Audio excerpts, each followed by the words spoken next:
안녕하세요. 시댁과 연까지 끊었음에도 결국 이혼을 하게 되었습니다. 돈 얼마 때문에 천륜을 끊어낸다며 저 혼자만 세상 나쁜 년 취급을 받고 있었어요. 그래도 남편만 내 편이라면 당장은 그렇더라도 시간이 지나면 오해를 풀 기회가 오리라 믿었죠.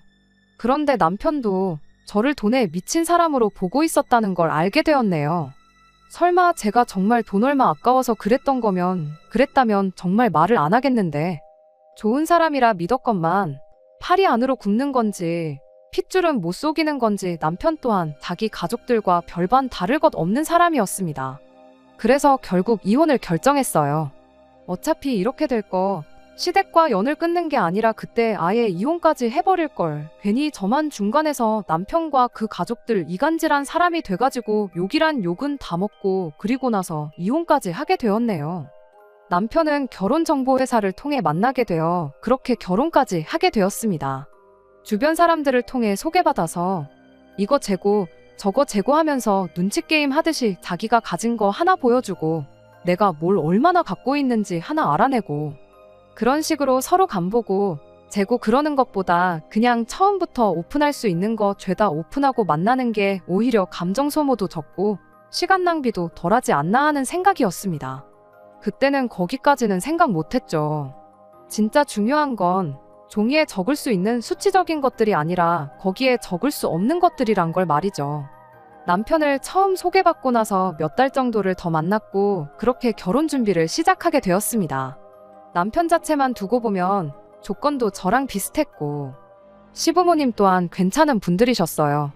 그때까지는 이렇게 좋은 사람들한테 돌연변이 같은 성격 괴팍한 아주버님이 있다는 사실을 전혀 몰랐습니다. 한참 결혼 준비를 하던 시기 양가에 인사드리고 상견례 마친 지 얼마 지나지 않아서 시모가 저만 혼자 따로 불러내서 혹시 결혼 자금으로 얼마나 모아놓았는지 그런 걸 물어왔어요. 어차피 결정사 통해 만나면서 남편은 이미 대충 제 재산이 어떻게 되는지 알고 있던 상황이라 시어머니한테 숨길 것까진 없다 생각했습니다. 그래도 알려드리면서 이건 왜 물으시냐고 물어봤어요. 시어머니는 남편이로 있는 아주버님이 아직 미혼이라 그렇다며 너네들 결혼하는데 크게 지원을 못 해줄 것 같아서 둘이 합쳐 얼마나 있는지 알고 싶어 물어본 거라고 대답하셨죠. 원래는 두 자식들 나이 순으로 먼저 결혼을 시키고 싶었는데 아주버님이 결혼을 안 하는데 그렇다고 동생인 남편까지 노총각으로 살게 할 수는 없으니 결혼을 허락해 준 거랍니다. 그런데 그 와중에 동생 결혼한다고 큰 돈 지원해 준 걸 아주버님이 알면 집안 분위기가 안 좋아질 것 같아서 그러는 거라는 말과 함께요. 애초에 30 넘어서 하는 결혼이었다 보니 경제적으로 부족한 건 없었어요. 남편도 저랑 비슷한 조건의 사람을 소개받은 거다 보니 더더욱이 그랬고요. 업체까지 가입해가며 결혼 준비를 시작한 건데 굳이 언제 할지도 모를 아주버님 결혼 때문에 돈 얼마 지원받자고 결혼을 미룰 이유가 없었습니다. 애초에 부모님 지원은 처음부터 생각도 기대도 안 했던 거다 보니 더더욱 미뤄야 할 이유가 없었죠. 시어머니도 아주버님만 아니었으면 돈 얼마 해줬을 텐데 하고 말한 거지 직접적으로 결혼을 미뤄달라고 부탁한 것도 아니었다 보니 그걸 가지고 실망할 것도 없었어요. 주변에 시댁에 괜히 돈 얼마 지원받았다가 그 돈 때문에 시댁 눈치 보면서 꼼짝도 못하고 잡혀 사는 친구도 덜어 있었다 보니 시어머니가 돈 얼마 못 해주겠다고 하는 게 아쉬울 것도 없었고요. 그랬더니 오히려 시어머니가 저한테 큰 신세를 진 느낌이었나 봐요. 이해해줘서 고맙다는 말까지 들으며 결혼을 하게 되었거든요. 결혼은 그간 남편과 제가 모아놓은 돈에 시댁에서 2,000 지원받고 친정에서도 똑같이 2,000을 더 지원받아서 했어요. 애초에 뭐 하나 받을 생각이 없었는데 뭐라도 해줘야 마음이 편하겠다는 시어머니 고집에 부랴부랴 친정에서도 똑같이 2,000을 받아와서 정확하게 반반 결혼을 하게 되었습니다. 저나 남편 벌이도 나쁜 편이 아니었고 어쩌다 보니 받은 양가 부모님 지원 덕분에 수중에 돈도 좀 남아있는 상태에서 결혼을 하게 되었다 보니 결혼 첫 해가 지나서부터는 여유가 많이 생기더라고요. 그래서 그때부터는 양가 부모님께 용돈도 조금이나마 챙겨드리고 시댁 한 번, 친정 한 번 번갈아 가면서 외식도 다니고 그랬어요. 그냥 남들 하듯이 어디 가서 못한다 소리 듣지 않을 만큼 저희가 할 수 있는 선에서 최선을 다하고 있었습니다. 연애 기간이 짧았던 만큼 결혼 전에 몰랐던 서로의 생활 습관들 때문에 티격태격 하는 일이 몇 번 있긴 했지만, 또 연애 기간이 짧았다 보니 남들 연애할 때 해야 할 것들을 결혼하고 나서 한다고 둘이 여기저기 놀러 다니고 보러 다니고 먹으러 다니고 하면서 말 그대로 연애 같은 신혼생활을 만끽하고 있었습니다. 그렇게 나름 괜찮은 결혼 생활을 보내고 있던 와중 노총각이던 아주버님이 끝내 결혼을 하게 되면서 전에는 생각도 못했던 문제들이 하나둘씩 생겨나기 시작했습니다. 말씀드렸다시피 결혼 전에는 아주버님에 대해 알 방법이 없었어요. 그냥 남편이로 형이 한 명 있다. 어머님이 결혼 전에 말해준 대로 아직도 결혼을 못했다. 그 정도 알고 있는 게 전부였지요. 사람이 참 변변찮고 별로인 사람이라는 걸 알게 된 건 결혼하고 나서였습니다. 시부모님 모시고 외식 다니면서 아주버님도 항상 자리에 함께 있었어요. 초반 몇 번의 자리에서는 아주버님이 아무 말도 안 하고 식사만 같이 하고 그러는 시기였는데, 하루는 분위기가 좋아서 식사하다가 술을 조금 마시는 자리가 있었습니다. 그때 모처럼 아주버님이 무거운 입을 열었는데 저를 앞에다 두고 남편한테 너는 30 넘은 여자랑 결혼하려고 그 나이 먹도록 결혼도 안 하고 있었던 거냐는 소리를 하더라고요.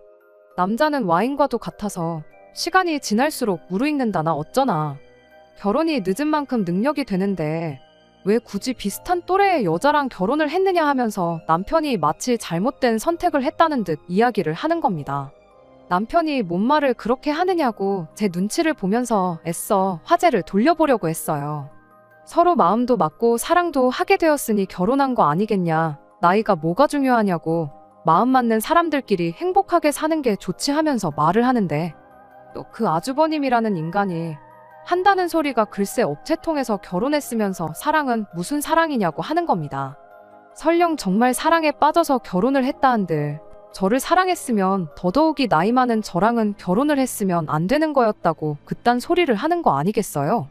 뭐 어디 연구 결과에 따르면 남자가 생물학적으로 여자보다 수명이 10년은 짧다는 말 못 들어봤냐입니다. 나이 또래가 비슷하니까 가도 남편이 먼저 갈 텐데 그렇게 되면 네 사랑하는 와이프 혼자 다 늙어가지고 독수공방 시키는 꼴이 아니냐고요. 그리고 너는 너대로 너 죽고 나서 마누라 쓸 돈을 남겨놔야 되니까 노후도 아끼면서 살아야 되는 거 아니겠냐고.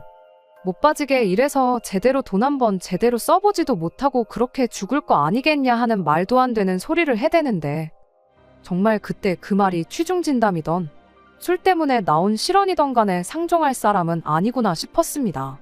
결혼을 여태 못한 데에는 이유가 다 있구나 싶었죠. 40이 다 되어가는 나이에 얼마나 어린 여자하고 결혼을 하는지 한번 두고 보자 하고 말았어요. 아주버님이 말을 재수없게 한다고 해서 저희 결혼 생활에 크게 지장을 주는 것도 아니고, 남편도 그날 이후로 제 눈치가 보인 건지 시부모님과 함께하는 자리에 아주버님은 따로 부르지 않았었거든요. 그런데 안 마주친다고 끝날 일이 아니었어요. 그 아주버님이 정말 결혼을 하게 되었거든요. 결혼을 하게 된 것도 놀라운데 무슨 수를 쓴 건지 그것도 저보다 4살이나 어린 여자와 말이에요. 그 여자는 전생에 무슨 죄를 지어서 저런 인간하고 부부의 연을 맺게 된 건가 싶었는데, 겪어보니 불쌍하다고 생각할 가치도 없는 그런 사람이었어요. 집신도 짝이 있다더니 둘이 짝짝꿍이 맞으니까 결혼을 한 거지 괜히 한 게 아니구나 싶었죠. 아주버님한테 속아서 결혼한 것도 아니고 뭐 동정할 가치도 없는 똑같은 족속이었습니다.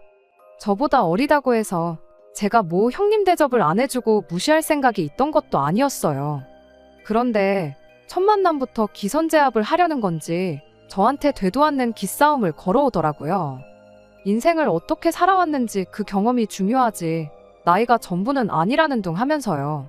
딱히 직업도 없으면서 인생의 경험을 논하는 게 어이없긴 했지만 둘이 똑같은 것들이라 생각하니 열받을 것도 없었습니다. 아주버님 결혼 전에 안 보고 지냈던 것처럼 아무 교류 없이 지냈으면 참 좋았겠다 싶었지만, 애석하게도 아주버님도 가정을 꾸리게 된 만큼 시부모님을 만날 때마다 함께 자리를 하게 되었습니다. 여기에 인연전연 하면서 쓸 수는 없으니 일단은 형님이라고 쓰기는 할게요. 아무튼 그렇게 몇 번 정도 시부모님과 함께 자리를 갖다가 알게 된 건 이 형님이라는 사람이 다른 것보다 맏며느리 욕심이 있다는 사실이었습니다. 저한테는 대수롭지 않은 일이었어요.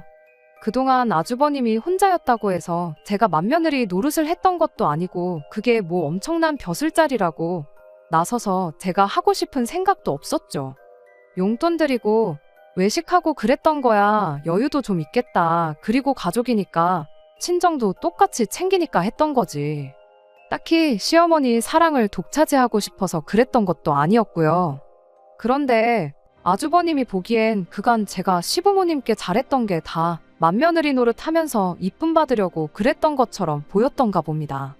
결혼도 안 했으면서 그딴 생각을 하다니 참 어이가 없었죠. 아무튼 제가 그렇게 느낀 이유가 뭐냐면 그 형님이라는 사람이 제 일거수일투족을 견제를 하고 동시에 자기가 잘했다 싶은 일에는 그렇게 생색을 냈기 때문이에요. 말씀드렸다시피 맏며느리 자리에 별로 욕심도 없고 오히려 그 귀찮은 거 대신 해주면 고마울 따름이었는데 문제는 그 생색을 내 돈으로 내려던 게 문제였어요. 아주버님네 결혼하고 처음으로 세 식구가 같이 모여 외식을 했던 날이 있어요. 그간 아주버님네 집들이 등등해서 거의 집에서 모였다 보니 그렇게 세 식구가 외식을 한 건 그날이 처음이었죠. 식사가 마무리되어 갈 때쯤 누가 시키지도 않았는데 형님이 오늘은 자기가 사겠다며 혼자 가서 계산을 하고 오더군요. 식사 마치고 나서 집에 도착한 뒤 형님한테 덕분에 잘 먹었다고 톡 하나 보냈죠. 그런데 제 톡에 형님이 답장을 하기를 총 40만 원이 나왔으니 절반인 20만 원을 보내라며 자기 계좌를 적어 보내는 거 아니겠어요? 20만 원이 아까워서 그러는 게 아니라 같이 낼 거면 처음부터 같이 내자고 하던가 하지. 자기가 쏘겠다고 자리에서 있는 생색은 다 내놓고는 집에 오자마자 절반을 내라고 하니 어이가 없었습니다. 제가 핸드폰을 보면서 콧방귀를 뀌고 황당해하고 있으니 남편이 그런 저를 보고 뭐 무슨 일인데 하고 물어보더라고요. 그래서 남편한테 황당하다고 이것 좀 보라고 형님이 지가 쏜다더니 뒤에서 돈을 달라고 한다 하고 이야기를 했는데 남편은 그래도 절반 내는 게 어디냐 반반씩 냈다 생각하면 억울할 것도 없지 않냐면서 그냥 그 돈 보내주라고 하더라고요. 그래서 안 그래도 돈 보내려고 생활비 통장에서 20만 원 옮기는 중이다 했더니 남편이 화들짝 놀라더니 40만 원이나 나왔냐고 물가가 올랐다더니 정말 엄청 올랐구나 하고 대답을 해왔습니다. 그날 외식한 곳이 저랑 결혼하기 전에 아주버님까지 같이 해서 네 식구가 자주 가던 집이었답니다. 보통 넷이서 가가지고 배 터지게 먹고 와도 20만 원 정도 냈고 술 같은 거 마셔서 좀 더 많이 나오는 날에는 25만 원 정도밖에 안 나왔었대요. 아무리 형수님도 계시고 저도 있어서 입이 두 개가 늘었다고 한들 여자 둘이서 먹어봐야 얼마나 먹는다고 거의 2배 가격을 지불하고 왔으니 남편 입장에선 놀랄 수도 있는 일이었죠. 거기가 엄청난 맛집도 아니고 그냥 가성비가 좋아서 자주 다니던 곳이었는데 전에 다녀왔던 만큼 배부른 느낌도 안 들고 이제 가격까지 그렇게 비싸버리면 더 이상 거기에 갈 이유가 없는 것 같다면서 다른 집을 찾아봐야겠다고 한마디 하고 말더군요. 저도 처음엔 물가가 올랐다니 정말 올랐는가 보다 그렇게 생각하려고 했는데 가만 두고 보자니 어딘가 자꾸 찜찜한 기분이 들기 시작했어요. 그래서 돈 보내기 전에 형님한테 다시 톡을 보냈죠. 혹시 영수증 좀 볼 수 있겠냐고요. 그랬더니 형님이 답장은 안 하고 저한테 전화를 걸어서는 지금 사람 의심하는 거냐고 짜증을 내는 거 아니겠어요? 물론 찜찜해서 영수증을 보여달라고 한 건 사실이지만 형님한테는 그런 게 아니고 우리 남편 말이 원래 자주 가던 집이고 돈이 그만큼 안 나왔었다길래 가격이 얼마나 오른 건지 한번 보려고 그런다 대답했죠. 많이 올랐으면 앞으로 거기 말고 다른 집을 찾는 게 좋을 것 같아 그러는 거라고 그렇게 말했더니 형님이 요즘 누가 계산하고 영수증을 받아오냐고. 가격 같은 거 인터넷 찾아보면 다 나오는 건데 뭘 영수증을 보여달라고 하느냐 짜증을 내는 거예요. 그래서 그냥 알겠다고 말하고 그럼 말 나온 김에 카드에서 얼마 빠져나갔는지 그거 내역 좀 보내달라고 했어요. 가만 생각해보니까 고기가 1인분에 얼마에서 끝자리가 1,000원 단위가 아니라 900원으로 끝나지 않았었냐고. 절반씩 내는 거 100원 단위까지 정확하게 계산해서 드리고 싶다 그렇게 말했더니 또 혼자 성질을 부리면서 현금으로 계산했으니 카드 내역은 없다고 혼자 또 전화기 너머로 방방 뛰는 겁니다. 자기가 설마 몇백 원 더 받아먹으려고 이러는 것 같냐며 손해를 봐도 자기가 손해보는 거고 몇백 원 그거 자기는 신경도 안 쓰니까 걱정 말라더니 그냥 돈이나 보내라고 혼자 짜증만 있는 대로 내고는 전화를 끊어버리대요. 일단 제가 형님이 카드 긁는 모습을 봤는데도 굳이 현금 계산을 했다 하고 영수증도 없다 하고 하면서 얼마 나왔는지 숨기는 걸 보니 적어도 40만 원이 나와서 20만 원을 달라는 건 아니겠구나 싶더군요. 인터넷에 검색까지 해서 메뉴판 사진이 있는 걸 남편한테 보여줬더니 가격이 하나도 안 올랐고 그대로라고 하는 겁니다.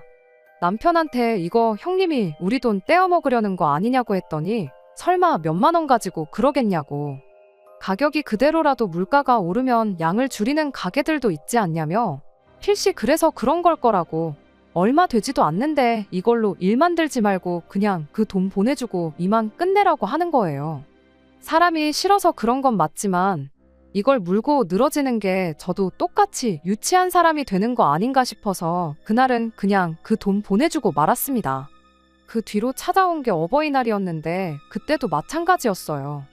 형님한테 연락이 왔는데 어버이날 두 분 드릴 선물을 반반씩 같이 내서 사면 어떻겠냐고 하더니 톡으로 인터넷 쇼핑몰 링크를 2개 보내더라고요. 아버님 드릴 겨울 잠바랑 어머님 드릴 무스탕 이렇게였는데 뭐 5월에 겨울옷을 사드리느냐 했더니 원래 이럴 때 사야 저렴하게 사는 거 모르냐며 저보고 헛똑똑이라고 하더군요. 각각 아버님께 40만 원, 어머님께 80만 원 정도 했는데 제가 느끼기에 싸게 사는 느낌이 들지도 않았어요. 일단 알겠다고 하고 혹시나 싶어서 똑같은 옷을 인터넷에 검색해봤는데 형님이 보내준 쇼핑몰은 수많은 쇼핑몰 중에서도 가장 가격이 비싼 곳 사진을 찍어서 보낸 거였더라고요. 뭔가 느낌이 쎄하더니 역시나였죠. 다른 데는 아버님께 10만 원 정도 하고 어머님 옷은 한 25만 원 정도 했거든요. 그래서 형님한테 다시 전화를 걸어 다른 데서는 다 가격이 훨씬 저렴한데 너무 안 찾아보신 거 아니냐 그렇게 물었더니 말하기를 그런 데 거는 다 짝퉁이라서 가격이 싼 거라고 저보고 뭘 모른다는 식으로 말을 하는 겁니다. 뭐 명품도 아니고 일반 브랜드의 짝퉁까지 있는가 싶어서 그러시냐 하고 그냥 시부모님 선물은 각자 알아서 하자고 했어요. 저희는 그냥 작년에 했던 대로 두 분께 각각 50만 원씩 드리겠다 말하고요. 형님은 끝까지 선물을 같이 사서 하는 게 더 싸게 먹히는 거 모르냐면서 저한테 어떻게든 60만 원을 받아가려 했지만 그냥 그런 건 각자 알아서 하자고 말하고 전화 끊어버렸습니다.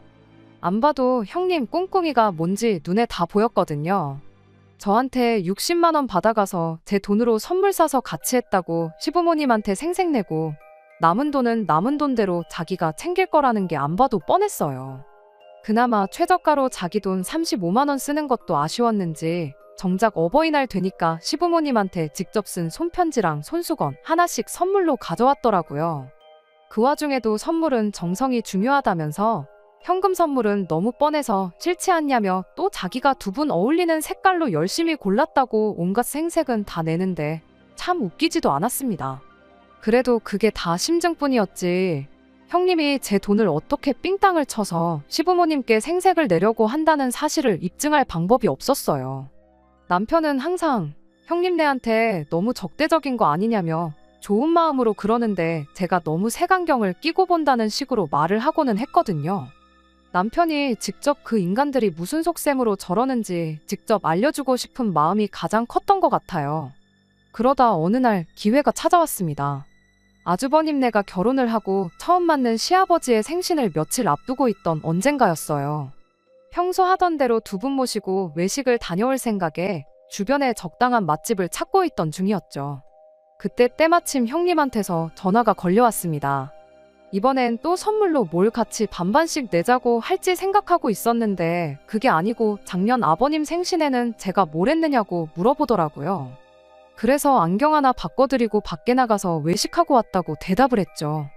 제 대답에 형님은 갑자기 며느리의 도리에 대해서 일장연설을 늘어놓기 시작했어요.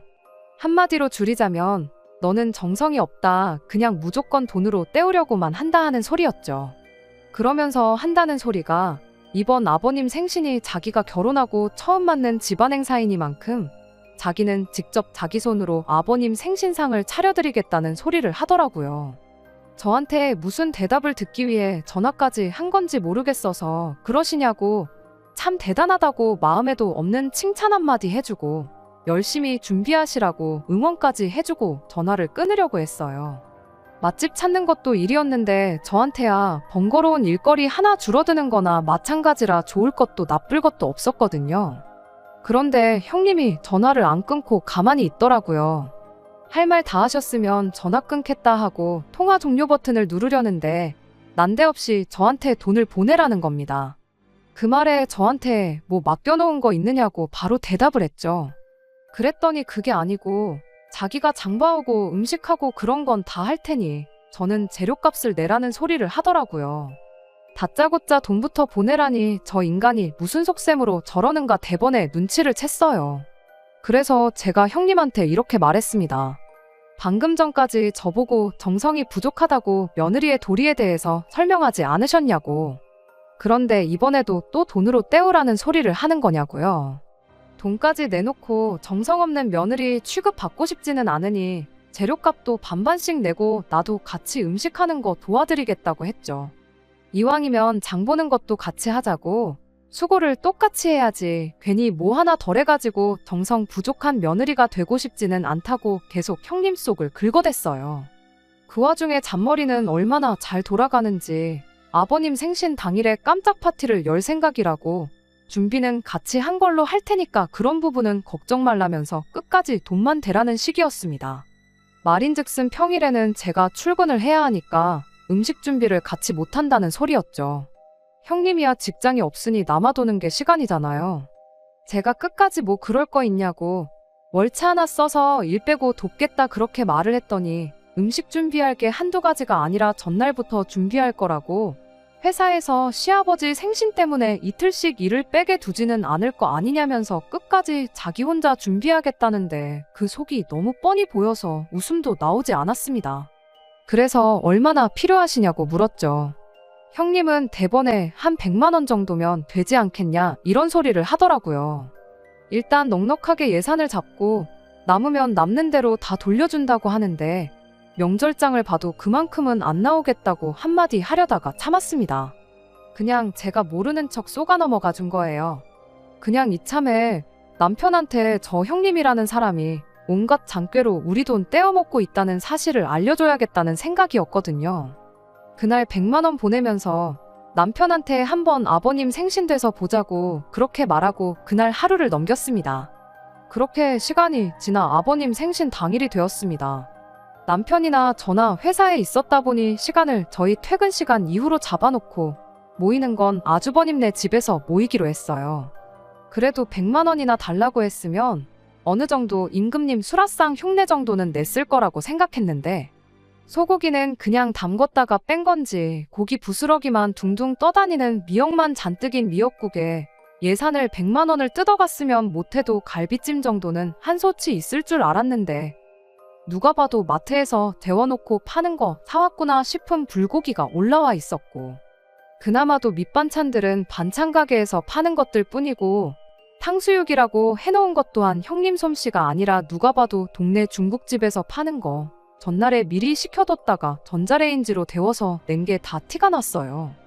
가짓수는 많았지만 100만 원을 다 썼다고 하기엔 장 보는데 30만 원도 안 들었을 음식들을 생신상이라고 차려냈으니 어이가 없었습니다.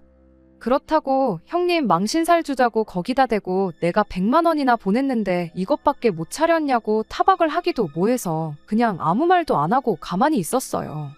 남편도 뭔가 느끼는 바가 있는지 표정이 조금 안 좋아 보이는 모양이었죠. 그런데 시부모님이 차려진 상을 보더니 형님더러 고생이 많았다고 칭찬을 해주시더라고요. 뭐 거기다 대고 차린 게 이거밖에 없냐고 타박을 주실 분들도 아니고 그냥 그 수고를 헤아려 주시는 거구나 싶었죠. 그래도 그날 전화로 분명히 같이 한 걸로 하겠다고 돈이나 보태라고 그렇게 말까지 해놓고 정작 시어머니가 그렇게 한마디 해주신 말에는 자기가 혼자 다 했다는 식으로 대답을 하는 겁니다. 돈도 돈이지만 직접 만든 게 밖에서 사 먹는 거에 비할 수 있겠냐며 자기가 요리를 잘 못하지만 정말 정성 들여 준비한 거라면서요. 그러면서 저를 콕 집어서 동서는 일하느라 바쁘니 이런 건 맏며느리인 자기가 챙겨야 하는 거 아니겠냐며 또 생색을 내는 거 아니겠나요? 굳이 직접 만든 게 밖에서 사 먹는 거에 비할 수 있겠냐는 소리를 하는 것도 저를 노리고 했던 말이라는 걸 굳이 묻지 않아도 알 수 있었습니다. 식사 마치고 나서는 케이크를 꺼내왔는데 케이크라고 뭐 어디 호텔 베이커리에서 시킨 것도 아니고 그냥 동네 어디에나 있는 체인점 케이크를 꺼내오더라고요. 그래도 분위기는 좋았다 보니 거기다 대고 구태여 찬물을 끼얹고 싶은 생각은 없어서 가만히 있었어요. 적어도 남편이 저 형님이라는 인간이 어떻게든 우리 돈은 돈대로 떼먹고 생색은 있는 대로 내는 사람이란 걸 알게 되었으니 소기의 목적은 달성했구나 싶어서 그걸로 끝내기로 했죠. 아니나 다를까 집에 갈 때 되니 형님이 장보고 남은 돈이라며 3만 원을 제 손에 쥐어주더라고요. 그 음식에 97만 원이나 쓴 거냐고 영수증이나 있으면 보여달라고 했더니 저보고 살림을 안 하니까 이런 기본적인 것도 모른다며 생색을 내면서요.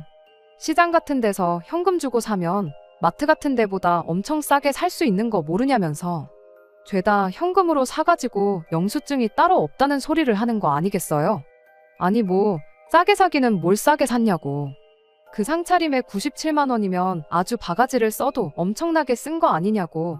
시장 사람들이 형님 완전 호구 잡아서 그 돈으로 잔치를 벌였겠다고 빈정거리면서 한마디 했더니 또 혼자 부들거리면서 자기 인건비는 생각을 안 하냐고 따지고 들더라고요. 인건비라니 무슨 소리냐고 했더니 장봐오고 음식하고 그런 거부터 이제 너네들 가고 나면 6식구 먹은 뒷정리까지 내가 다 해야 하는데 그 인건비도 다 포함시켜서 그 돈을 달라고 했다는 겁니다. 어이가 없어서 인건비 같은 소리 하고 있다고 한마디 해줬어요. 시아버지 생신상 차리는데 누가 인건비를 받고 일을 하냐고요. 딱 봐도 장 보는 거 30만 원도 안 들은 것 같은데 생신상 한 번 차리고 70만 원 받는 사람이 세상에 어디 있냐고. 당장 내일부터 회사 그만두고 일당 70만 원씩 받으면서 생신상이나 차리러 다녀야겠다고 그렇게 한마디 했죠. 감정이 격해지기 시작하니까 서로 언성이 높아지기 시작했고 결국엔 저희가 티격거리는 소리에 시부모님까지 그 광경을 목격하게 되었습니다. 제가 그 자리에서 시부모님까지 다 같이 해서 잘잘못을 따지자는 것도 아니었고 형님의 실체를 까발려서 망신사를 주려던 생각도 더더욱 아니었습니다. 생색은 얼마든지 내도 좋지만 단지 돈 계산만큼은 똑바로 했으면 좋겠다는 취지였어요. 돈 얼마 속여가지고 내 돈 뒤로 챙기지 말라고요. 그런데 아주버님이 먼저 그깟 돈 얼마 가지고 다른 날도 아니고 아버지 생신날 이 하극상을 부리는 거냐면서 손윗동서가 자기보다 어리다고 질투나서 그러냐는 듯이 저를 몰아가기 시작하더군요. 이어서 시부모님까지 형님 편을 들어주는 거예요. 애가 잘하려고 그런 건데 돈 좀 더 내고 덜 내고 하는 게 뭐가 중요하냐면서요. 너네야 맞벌이에 돈도 잘 버니 돈 얼마 더 쓰는 거 아까운 거 아니지 않냐고. 첫째는 저희랑 다르게 외벌이라 경제적으로 쪼들려서 그러는 건데 가족끼리 그냥 좋게 넘어가면 되는 거지 이게 다 무슨 꼴이냐면서요. 아무튼 결국 그렇게 저 혼자만 돈 얼마 더 쓰는 게 싫어가지고 가족들 모인 날 분란이나 만드는 그런 사람이 되어버렸습니다. 아주버님이 참 싫었는데 그래도 그 와중에 지 마누라라고 형님 편 들어주고 마침 그때 꺼낸 그 한마디 덕분에 시부모님까지 그런 식으로 저한테 말하신 거 아닌가 싶었어요. 내 남편이 거기서 한마디라도 내 편을 들어줬더라면 적어도 그런 소리까지는 안 들었었을 텐데 싶고 실망이 이만저만이 아니었습니다. 그 뒤로는 뭐 형님네는 물론이고 덩달아 시부모님까지 보고 지내는 게 굉장히 껄끄러운 상황이 되었어요. 저는 그동안 아주버님이 결혼하기 전부터인 저희 결혼하자마자부터 나름 제가 할 수 있는 도리를 다한다고 없는 시간까지 할애해가며 시댁에 잘했다고 생각했는데 참 그간 제가 뭘 했던 건가 싶고 그런 생각이 드니 구태여 제가 나서서 이 오해를 풀고 싶은 생각도 안 들었어요. 그렇게 시댁과 연을 끊다시피 살게 된 게 그 후로 반년입니다. 그중 시어머니 생신이 있었고 명절이 한 번 있었어요. 따로 시댁에 찾아가지는 않았지만 연 끊었다고 할 도리까지 안 했다간 정말 이대로 평생 안 보고 지낼 수도 있겠구나 싶어서 딱 남들 하는 만큼만 해서 돈 얼마 보내드렸죠. 남편까지 못 가게 할 생각은 아니었는데 그래도 어떻게 저만 두고 혼자 가겠냐며 제 곁을 지켜주었습니다. 그날 내 편에 서서 말 한마디 안 해준 게 원망스러웠지만 그 후로 이렇게 정성인 남편한테 미안하고 고마운 마음이 컸어요. 그러던 중 얼마 전 형님한테서 연락이 한 통 왔어요. 무슨 바람이 불어서 전화를 한 건가 그냥 안 받아야겠다 했는데 옆에 있던 남편이 그래도 무슨 급한 일일 수도 있는데 가족끼리 무슨 일인지는 알아야지 않겠냐며 전화를 받으라고 보채더라고요. 전화 받자마자 그동안 잘 지냈니? 어쩌니 그런 이야기를 꺼내는 걸로 봐서 뭐 급한 일이 있어서 그런 건 아니겠구나 싶었습니다. 별일 아니면 전화 끊겠다고 그렇게 한마디 했더니 형님이 그제서야 본론을 말하더군요. 이번에 시부모님 모시고 여행을 좀 다녀올 생각인데 여행 경비 좀 보탤 생각 없느냐면서요.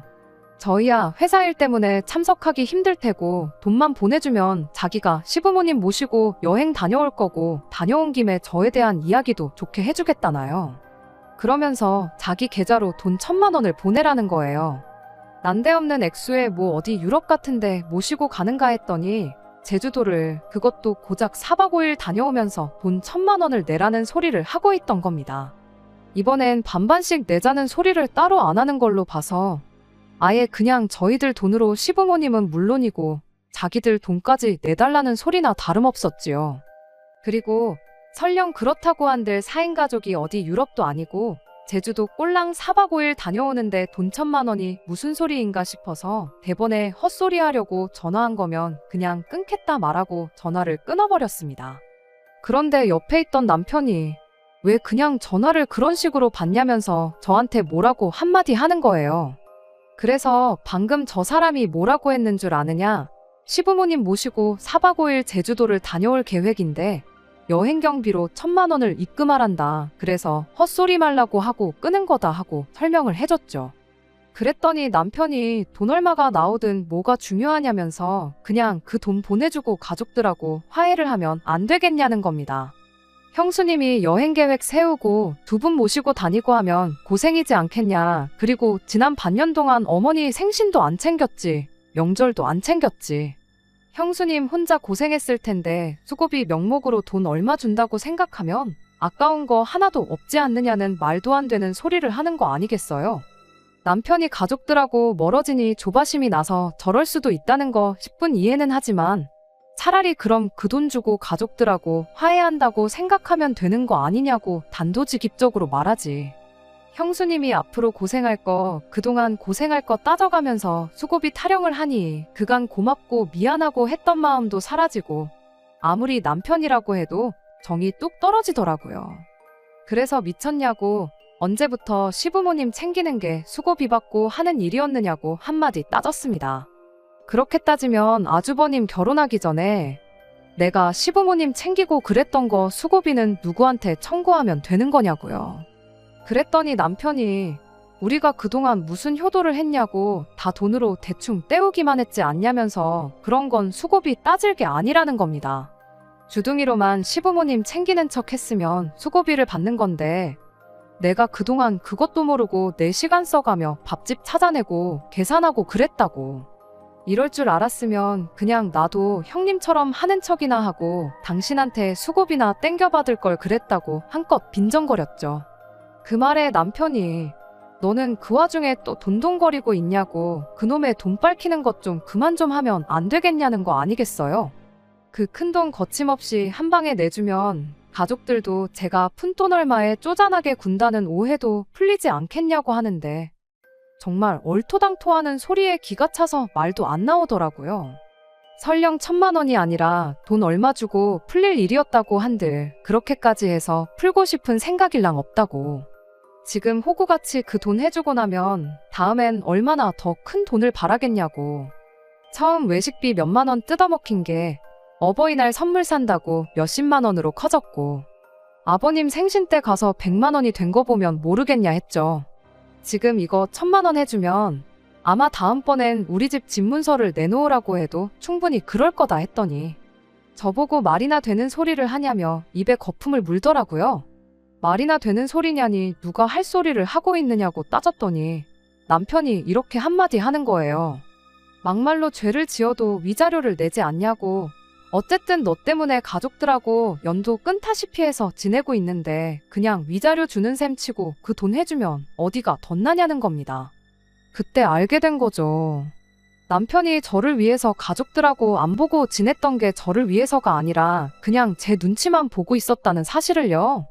남편은 그저 제가 시부모님한테 잘하겠다는 형님한테 돈 100만 원 주는 게 아까워서 시어머니 사랑을 독차지하는 형님이 부러워서 그러는 거라고 자기 가족들하고 똑같이 생각하고 있었던 거예요. 돈 100만 원 때문에 가족들하고 말도 못 섞게 하는 나랑 더 살아서 뭐 하겠냐고 그냥 그 길로 남편한테 이혼 선언 해주고 이왕 이렇게 된 거 네 형수한테 돈 1000만 원 네 돈으로 해주라고 한마디 했어요. 주면서 혹시 여행 자리 한 자리 더 알아봐 줄 수 있냐고도 꼭 물어보라고요. 어차피 이혼 서류 다 뭐다 준비하는데 시간이 걸릴 텐데 그동안 당신 꼴도 보기 싫으니까 어디 좀 눈에 안 보이는데 가 있으라고 그렇게 한마디 했더니 남편이 씩씩대면서 바라던 바라고 어디 이혼할 수 있으면 해보라고 그러곤 그 길로 짐 싸서 시댁으로 가버리더라고요. 미안하다고 사과하면 마음이나마 약해질까봐 걱정이었는데 그렇게 사라져주니 오히려 마음 정리하기는 너무 편했네요. 남편이 집에 돌아온 건 그로부터 일주일이 지나서였어요. 아니나 다를까 남편이 저한테 잘못했다고 빌더라고요. 왜 갑자기 마음이 변해서 저럴까 싶었는데 굳이 남편이 안 알려줘도 되는 사실까지 알려주면서 이혼에 대한 마음을 확실하게 굳힐 수 있었습니다. 시어머니가 아주버님네 결혼할 때 돈 얼마 해준 게 아니라 아예 5억 하는 신혼집을 하나 해준 걸 알게 되었대요. 그 말 듣고 저도 놀라긴 했어요.